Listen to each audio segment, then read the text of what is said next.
You ask Tiger to solve. This deals with linear equations with one unknown. The final result is a equals -3/2. Let's solve it step by step. Simplify the expression. Group like terms. Simplify the arithmetic.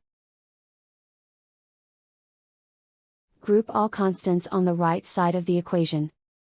Add 12 to both sides.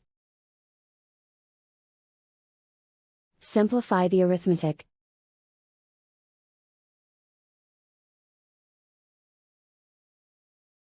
Isolate the a. Divide both sides by -8. Cancel out the negatives. Simplify the fraction. Move the negative sign from the denominator to the numerator. Find the greatest common factor of the numerator and denominator. Factor out and cancel the greatest common factor. And so the final result is a equals -3/2.